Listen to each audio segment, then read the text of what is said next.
Hola, buenos días. Bueno, si llegaron a este archivo, quiere decir que ya vieron el archivo anterior, que es el de la historia de la comunicación. ¿Por qué es importante la historia de la comunicación? Porque no solamente nos explican los avances científicos y tecnológicos que hemos tenido a lo largo de toda la humanidad, sino también cómo fue evolucionando el lenguaje, la manera de comunicarnos y de expresarnos. Desde los primeros pictogramas o pinturas rupestres, hasta el uso de las nuevas tecnologías, que hoy permiten, por ejemplo, que tengamos esta clase de manera virtual. Para poder hablar de la comunicación, es imprescindible que sepamos cuál es el circuito de la comunicación. En todo proceso de comunicación intervienen algunos elementos que son esenciales. Uno de estos elementos es el emisor. El emisor es el encargado de transmitir un mensaje. En este caso, yo voy a hacer las veces de emisor. Y la clase que estamos teniendo es el mensaje. Este emisor, que tiene un mensaje, tiene un destinatario. Ese destinatario en el circuito de la comunicación se llama receptor. Entonces tenemos el emisor, el mensaje y el receptor, que en este caso son cada uno de ustedes. ¿Qué es importante para este circuito de la comunicación? Tener un tema del cual hablar.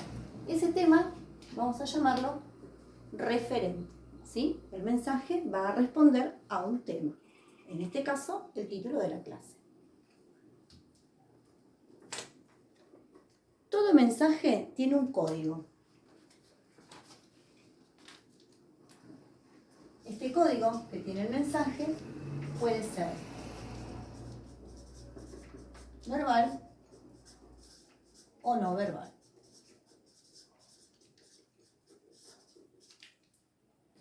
El verbal, obviamente, es cuando yo hablo con la otra persona y me comunico en el mismo idioma, ¿sí? Por eso existe la comunicación. Porque para que haya comunicación tenemos que estar dialogando, hablando, conversando en el mismo idioma.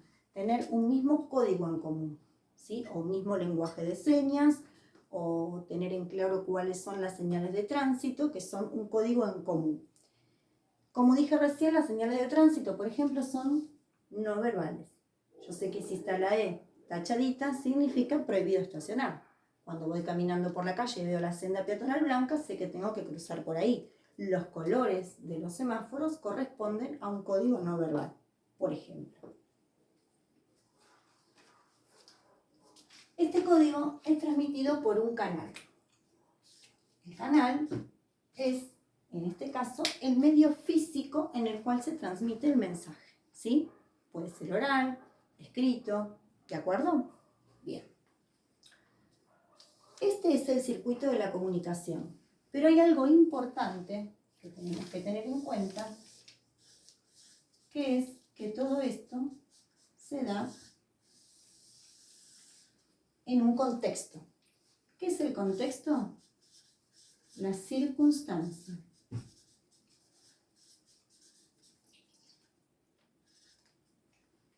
¿Sí?